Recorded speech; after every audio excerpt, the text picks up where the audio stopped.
The steadfast love of the Lord never ceases. His mercies never come to an end. They are new every morning, new every morning. Great is thy faithfulness, O Lord, great is thy faithfulness.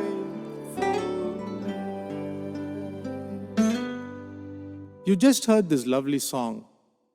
It tells me that we are all alive just because of God's grace, which is new every morning. Good morning, friends. Welcome to my daily devotion.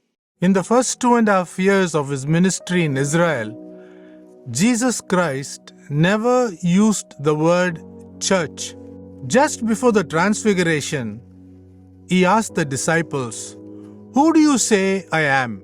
On Peter's revelation, "You are the Christ, the Son of the living God," Jesus declared, "Upon this rock I will build my church." We read it in the Gospel of Matthew, chapter 16, verse 18.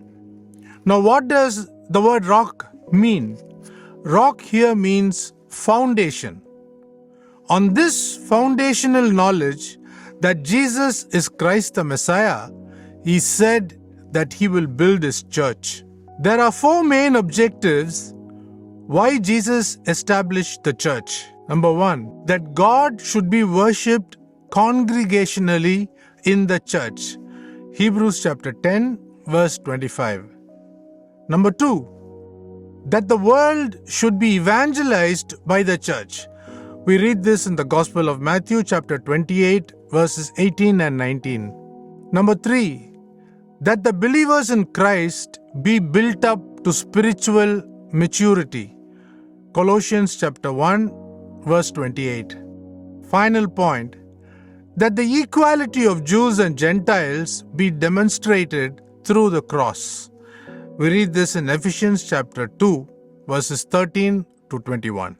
A person can join the church as a member only through spiritual rebirth and not by his physical birth. We see this in the Gospel of John chapter 3, verse 5.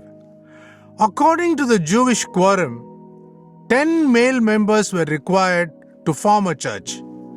This practice emerged as a result of Abraham pleading with God to abstain from destroying Sodom and Gomorrah if there were at least 10 holy men. Jesus worked closely with his 12 and ended with 11 before he ascended to heaven. Now there were 10 to form the church and 1 to spare.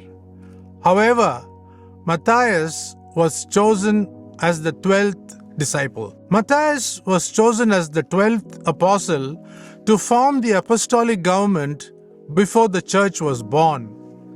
The apostolic government needed 12 members.